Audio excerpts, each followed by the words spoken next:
7 సంవత్సరాల తర్వాత ఒక ఫోటో చూశాను నేను ఈరోజు. మనకి ఇది ఉంటుంది కదా సెల్లో, పాత ఫోటోలు ఏంటది, యాప్ ఒకటి ఉంది కదా, దాంట్లో చూసా నా బులుగు సొక్క వేసుకొని జయరాజు పక్కన కూర్చొని ఆటోలో నెల్లూరుకి వెళ్తున్నాను ఉద్యోగం కోసం అని ప్రయత్నం చేసి. అక్కడ కాలేజ్ ఒకటి ఉంది, జగన్ కాలేజ్ అని.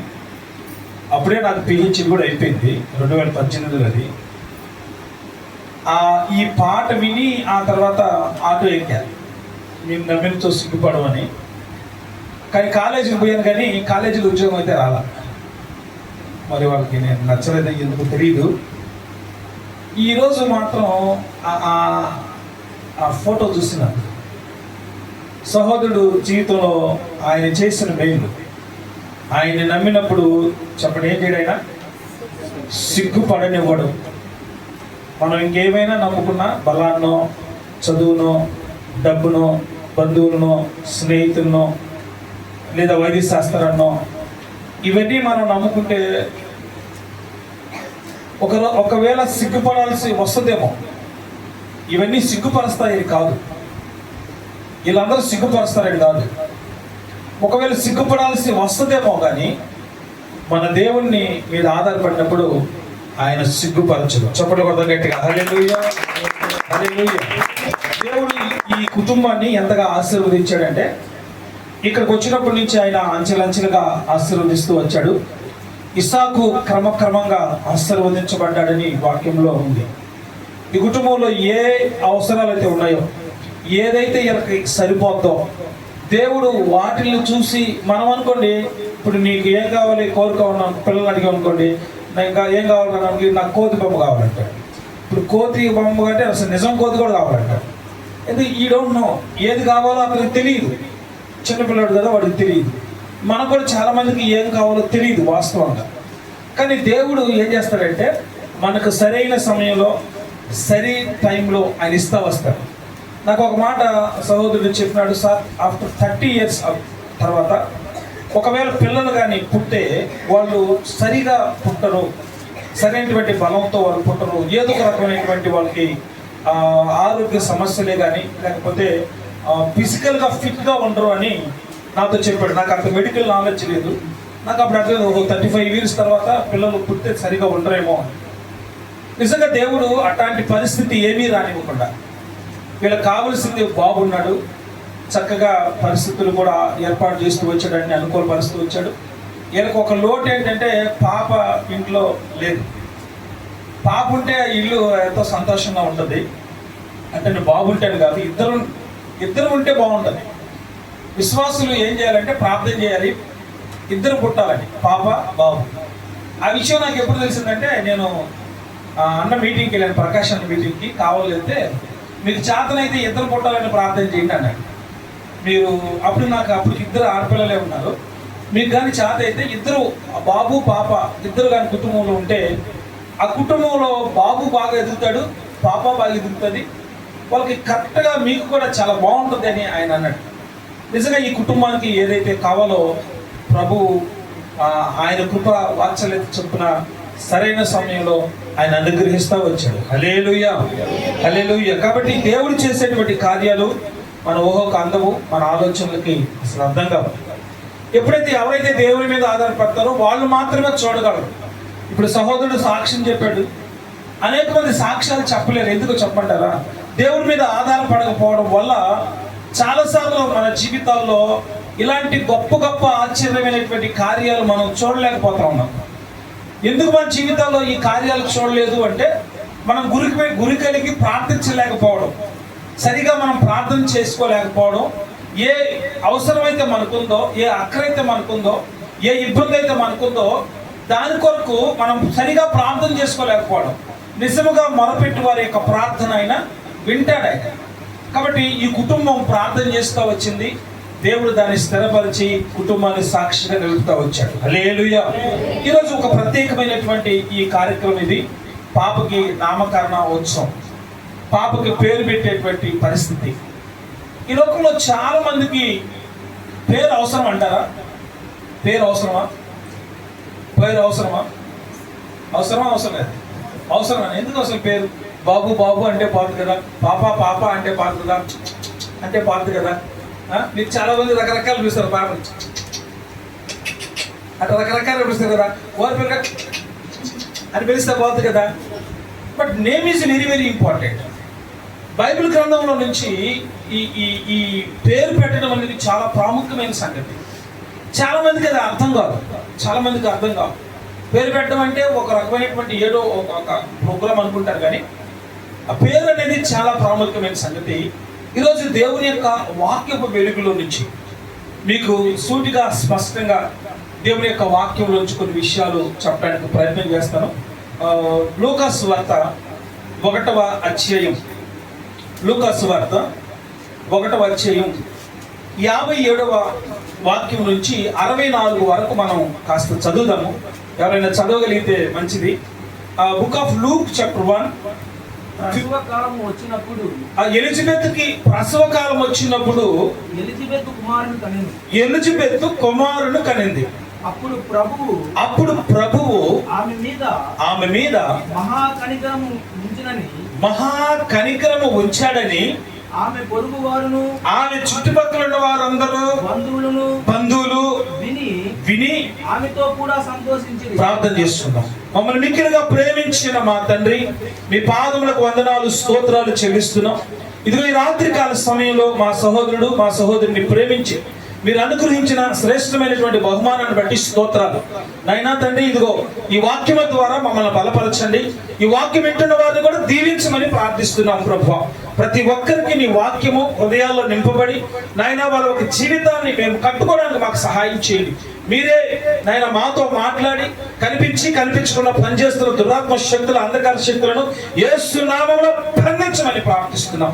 ఈ వాక్యపు వెలుగుదల ఒక్కొక్కరిని నింపి సహాయం చేయమని యేసు నామములో ప్రార్థించి వేడుకొనుచున్నాము తండ్రి, ఆమేన్. దేవుని యొక్క వాక్యంలో మనం గమనిస్తే ఎలిజబెత్ జకరియా కుటుంబం చాలా మంచి కుటుంబంగా మనకు కనిపిస్తూ ఉంటుంది. వీళ్ళిద్దరు కూడా చాలా మంచి జంట. ఈ బైబిల్లో ఒకవేళ కుటుంబాల గురించి మాట్లాడాలని మన కొత్త నిబంధనలు అనుకుంటే ఈ ఎలిజబెత్ జకరియాలు ఒక మంచి కుటుంబం. అయితే వాళ్ళకి పిల్లలు లేదు, చాలా రోజులు అయిపోయింది పిల్లలు లేక. అయితే కానీ వాళ్ళు దేవుని యొక్క చిత్తాన్ని మాత్రం నెరవేరుస్తూనే వస్తున్నారు. దేవుడిచ్చిన ఆజ్ఞను వాళ్ళు అతిక్రమించకుండా కొనసాగిస్తూ ఉన్నారు. ఒకనొక రోజు దేవదూత జకరియతో మాట్లాడుతూ నీకు కుమారుడు పుడతాడు అని మాట్లాడితే జకరియకి అర్థం కాదు. నేను చాలా ముసలోడిని, నా వయసు కూడా ఎక్కువైపోయింది, ఈ టైంలో పిల్లలు పుట్టడానికి అవకాశం లేదు కదా అన్నట్టుగా మాట్లాడతాడు. అప్పుడు దేవుడు అంటాడు, నువ్వు చూస్తావు, వాడు మంచి పిల్లోడు, వాడు ఎలాంటి వాడు పుట్టడం వల్ల లోకంలో ఉన్న వాళ్ళందరూ సంతోషిస్తారు, నీవు కూడా సంతోషిస్తావు. అతను పుట్టినది మొదలుకొని దేవునికి అభిషేకం అతని పైన ఉంటుంది, అతను అనేక మందిని దేవునిలోకి తిప్పుతాడు అని ఒక మంచి మాటలు మాట్లాడతాడు. ఎప్పుడైతే ఆ యొక్క దేవాలయంలో నుంచి బయటకు వచ్చేటప్పటికి ఇతని మాటలు ఆగిపోతాయి. ఎందుకంటే ఇతను మాటలు రాకుండా పోతాయి కాబట్టి అతను మాట్లాడలేడనమాట. సరే, మొత్తానికి ఈ విషయం జరిగిన తర్వాత ఎలిజబెత్ గర్భవతి అవ్వడం, ఆ గర్భం ధరించడం, ఆ తర్వాత ఎదుగుతూ రావడం, సమయం వచ్చేటప్పటికి ఆమె కూడా ప్రసవించింది. హల్లెలూయా. ఇది చరిత్ర. ఈ ప్రసవించినప్పుడు చూడండి, ఒకసారి చదువుతారా? అనేక మంది వచ్చారు, చుట్టుపక్కల వాళ్ళు అందరూ వచ్చి ఆమెతో కూడా ఏం చేశారంట? సంతోషించారు. ఏంటి సంతోషం? పిల్లలు పుడితే మనకు సంతోషం, ఆనందం. పిల్లలతో ఉన్నటువంటి సంతోషం ఇంకొకటి ఎక్కడా మనకు కనిపించదు. పిల్లలు లేకుండా ఉంటే అదొక రకమైన ఆనందం కొంతమందికి అనుకోండి, కానీ పిల్లలు ఉంటే కానీ మనకు ఆనందం ఉండదు. ఒక తక్కిడి పట్టుకొని మా జీవితాల్లో మా మిస్సెస్కి ఇచ్చిన జాబ్ను బట్టి ఒకటి, ఎక్కడైతే కలిమిలో ఇబ్బంది పడుతున్నప్పుడు తన శాలరీ నేను ఇంట్లో పోషించబడుతున్నప్పుడు నేను నా కుమారుడు పోషించబడుతున్నప్పుడు చిన్న వ్యాపారాన్ని ఇచ్చి దాన్ని అభివృద్ధి పరిచాడు. అదొకటి. అల్లూరులో రెంట్ హౌస్ దొరకడమే కష్టంగా ఉన్నప్పుడు పేటలో ఇంత మంచి ఇంటిని ఇంత మంచి ప్లేస్లో ఒకటి ఇచ్చాడు. మరొకటి, 3 అద్భుతాలు ఇచ్చినటువంటి దేవుడు ఏం చేశాడంటే బకెట్లో 3 పెట్టి ఇంకో పక్క ఖాళీ ఉంది కదా అని చూశాడు అనుకుంటా. నేను అనుకుంటున్నాను, అది చెప్తున్నాను. ఇప్పుడు పుట్టుండే పాప విషయంలో ఒక అద్భుతం చేశాడు ఆయన. 3 నెలలు స్టార్ట్ అయింది, అందరం బాగానే ఉన్నాము. కావల్లో హాస్పిటల్ చూపించుకుంటున్నప్పుడు అంతా బాగుంది, స్కానింగ్ బాగుంది అనుకున్నాము. 6వ నెల స్టార్ట్ అయినప్పుడు టిఫా స్కాన్ చేయాలన్నారు. టిఫా స్కాన్ చేయడానికి తీసుకెళ్ళినప్పుడు ఉదయం సాయంత్రం 6 గంటలకు చేస్తామన్నారు. మేము మధ్యాహ్నం నుంచే వెళ్ళాము. 6:30 కాస్త 8, 9 అయింది. సంతోషంగా ఉన్నాం, అన్నీ బాగానే ఉన్నాయి కదా. బాబే అనుకున్నాం మేమైతే. తీరా స్కాన్ చేసినప్పుడు తెలిసిన విషయం ఏంటంటే ఎడం పక్క కిడ్నీ 4 mm కొంచెం ఉబ్బుందమ్మా అని చెప్పారు. అప్పటి వరకు నా సంతోషం, అప్పటి వరకు ఉన్నటువంటి నిరీక్షణ ఒక్కసారిగా మాకు పడిపోయింది. మేమిద్దరం వెళ్ళాము. కావలిచి ఎలా వచ్చామో కూడా మాకు తెలియదు. ఆ రోజు అన్నం తినేది ఇక్కడే వచ్చాము. మా బాబు మొత్తంగా అన్నాడు. నేను కూర్చున్నాను. కన్నీళ్ళు తనకు పడట్లేదు, నాకు పడట్లేదు, కానీ ఒకరికొకరు ధైర్యం చెప్పుకుంటా ఉన్నాం. ఏం అర్థం కాలేదు. నేను మామూలుగా యూట్యూబ్లో చూస్తూ ఉన్నప్పుడు చాలామంది దైవ సేవకులు చెప్పారు, 4వ జాముల ప్రార్థన దేవుడు ఖచ్చితంగా వింటాడు. ఏ ప్రార్థన అయినా వింటాడు, కానీ 4వ జాము ప్రార్థన దేవుడు వింటాడు అనుకున్నప్పుడు సరే చూద్దాం. దేవుడు ఇంతవరకు నడిపించాడు కదా, ఒక్కసారి నడిపిస్తాడు, ఒక్కసారి మా జీవితం అద్భుతం చేయి ప్రభు అని అనేకసార్లు బాధపడ్డాను. అమ్మండి, ప్రతిరోజు 6వ నెల స్కాన్ తర్వాత నుంచి ఎర్లీ మార్నింగ్ 3:30 గంటలకు నిద్ర లేచేవాళ్ళం. నేను అక్కడే 2 మంచాలు వేసి పడుకొని మధ్యలో మంచం మీద నేను పడుకునేవాడిని. మేము కూర్చునేవాడిని. అమ్మాయి సపరేట్గా మంచం మీద పడుకునే, నేను మా బాబాడు కూర్చునేవాడిని. మోకాళ్ళు వేసి ప్రార్థన చేయడం. ఎలా ప్రార్థన చేయమంటే, ఒక తండ్రి కొడుకు తప్పు చేస్తే తండ్రి ఎలాగా ఆదరిస్తాడా, ఒక్కసారి నా జీవితంలో చేయి ప్రభుని మోకరించి ప్రార్థన చేసి కన్నీళ్ళు కాల్చినప్పుడు దేవుడు ఖచ్చితంగా చేసేస్తాడని మాత్రం ఖచ్చితంగా నేను అనుకున్నాను. మాకు తెలిసిన మేడం అంటే నెల్లూరులో, మరీ కావల్లో కాదు, నెల్లూరులో చూపించమ్మా, నేను దగ్గర ఉంటాను, మనకు కొంచెం పర్లేదు, నెల్లూరులో ఏ సర్కిల్లో నువ్వు వెళ్ళినా, ఏ హాస్పిటల్ నేను రెఫర్ చేస్తాను, ఖచ్చితంగా చూపిద్దామమ్మా అని. ఆ మేడం వెళ్ళినప్పుడు పెద్ద స్కాన్ సెంటర్ కాదు, జస్ట్ నాకు ఫోన్ చేస్తే వెంటనే స్కాన్ చేసేవాళ్ళు, చూసేవాళ్ళు. మళ్ళీ 7వ నెలలో స్కాన్ చేద్దామన్నారు సార్. ఒకటే నమ్మిన, దేవుడు ఎప్పుడు సిగ్గుపరచలేడు మమ్మల్ని. ఆ 4 mm 4 mm అనే వాపు తగ్గిపోతుంది, ఏం కాదు, అది అలాగే ఉంటుంది. నేను తనకి నచ్చ చెప్పేవాడిని, ఏం కాదు అనుకున్నా, అవయవాలు ఏర్పడుతున్నాయి కదా, అది ఖచ్చితంగా అలాగే ఉండిపోద్ది, అబ్డామెంట్గా ఏర్పడుతుంటే నువ్వు భయపడద్దు అంటుంటే సగం అయితే తను తినకుండా ఉండేది, నేను అట్లాగే ఉన్నాడు. కానీ ఎవరికి చెప్పుకోవాలి, ఒకటే నమ్మిన, దేవుడు బైబిల్లో హిజ్కియాను చూపించినప్పుడు, హిజ్కియాకి మరణకరమైన రోగం వచ్చినప్పుడు గోడ వైపు తిరిగి ప్రార్థన చేశాడంట, దేవుడికి ప్రార్థన చేశాడంట. నేను నీకే నమ్ముకున్న ప్రభు, నువ్వు తప్ప నా జీవితం ఏ కార్యం జరగదు, ఏదో ఒకటి చేయ ప్రభు. ఎంత ప్రార్థించామంటే 7వ నెల స్కాన్ తీసినప్పుడు శ్రీనివాస స్కాన్ సెంటర్కి వెళ్ళాము, తీసాము. 4 mm కాస్త 7.2 mm అయింది. ఇంకా మాకు అర్థం కాలేదు, ఏం చేయాలి. మేడం అడిగితే, అది చెన్నై తీసుకెళ్ళాలంటే 70,000 ఖర్చు అవుతుంది, సర్జరీ చేస్తారు, ఏం కాదమ్మా, నేను మాకు తెలిసిన బంధువులు చేపించాము, మీరు చేపించండి అంటే. ఒక తండ్రిగా పడే బాధ ఎట్లంటదంటండి, చిన్న బిడ్డ పుట్టినప్పుడు ఆ బాబుకి సర్జరీ అయిందండి. అసలు నేను రావట్లేదు, కానీ అసలు తట్టుకోలేకపోయాను అప్పుడు ఆ రోజు. సరే చూద్దాం. కానీ 6 నెలల నుంచి 9 నెలల వరకు ప్రార్థన అయితే ఆపలేదు. 3:30 గంటలు వేయడం, 5 గంటల వరకు ప్రార్థన చేయడం, దేవునికి స్తోత్రాలు చెప్పడం, మోకాళ్ళ మీదే ఉండటం, అదే పని అయిపోయింది అంతే. దేవుడు ఎలా మమ్మల్ని మార్చాడంటే, ఒకవేళ మేబీ సర్జరీ జరిగినా కానీ దేవుడే చూసుకుంటాడు అనేటువంటి ఒక నమ్మకంలోకి వెళ్ళాం. తీరా టైం వచ్చింది, పాప పుట్టినప్పుడు తీసుకెళ్ళాము. పాప పుట్టింది, అంత అయిపోలేదు కదా, భయం అయితే ఏర్పడతా ఉంది. సర్జరీ చూపించాలి కదా, స్కాన్ చూపించాం కదా, 7.2 mm అయింది, పెరిగింది. ప్రాబ్లం ఏంటంటే పాస్ పోయే గ్రంథి ఒక పక్క వాపు ఉంటుంది, అది ఒకవేళ ఎక్కువైతే అది మళ్ళీ సర్జరీ చేసి వాపు క్లియర్ చేయాలి అన్నారు. చెన్నైకే తీసుకెళ్ళాలన్నారు. అందరం అల్లాడిపోయాము, మాకు అసలు ఏం చేయాలో అర్థం కాలేదు. సరే అనుకున్నాము.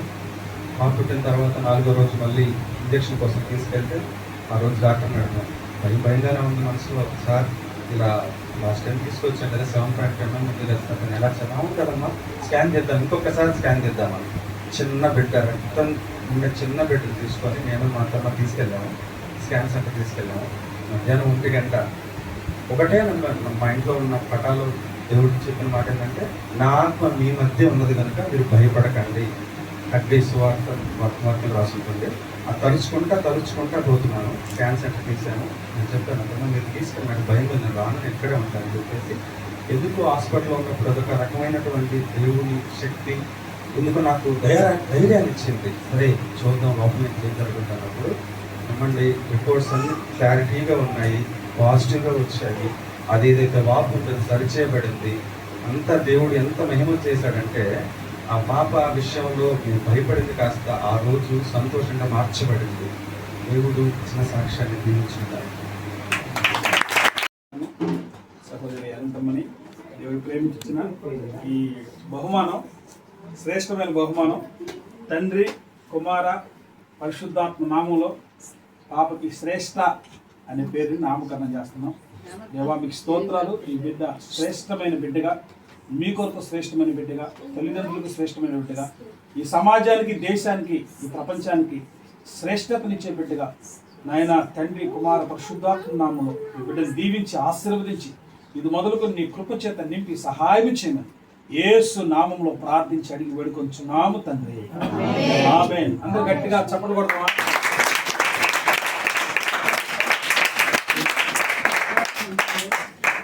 తెలుసు కదా, పేరు మర్చిపోరుగా.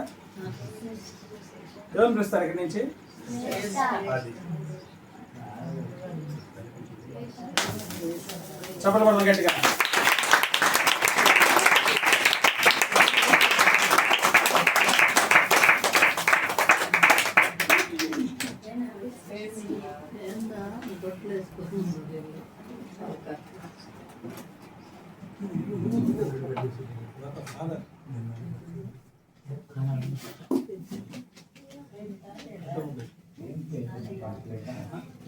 పెట్టు కేక్ తెచ్చింది ఎందుకు పెట్టుకోవడానికి, చూసుకుంటాను.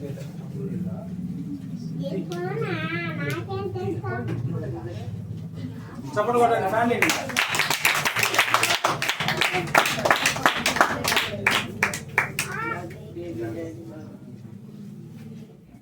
నువ్వు కూడా గాని ఇక్కడికి రా, మీ సీట్లోకి ఇద్దరు వచ్చారు కూడా. ప్రార్థన చేస్తా చివరి. నమ్మదగిన మా తండ్రి, మీ పాదాలకు స్తోత్రాలు. ఈ బిడ్డల్ని మీరు ప్రేమించినారు నాయన. సహోదరుడు సహోదరుని ప్రేమించి తండ్రి కుమారుడు జ్ఞానం బట్టి స్తోత్రాలు. చిన్న పాప తండ్రి నాయన శ్రేష్ఠాన్ని బట్టి నీకు వందనాలు చెల్లిస్తున్నాం. శ్రేష్టమైన బహుమానం ఇచ్చారు, అందుని బట్టి స్తోత్రాలు. అనేక మంది బిడ్డలు మీరు నడిపించారు. వచ్చిన వారందరూ కూడా దీవించండి, ఆశీర్వదించండి. ఈ కుటుంబాన్ని ఉన్నతమైన ఆశీర్వాదంతో నింపి సహాయం చేయండి. యేసు క్రీస్తు పరిశుద్ధ నామములో ప్రార్థిస్తున్నాము తండ్రి. ఆమేన్.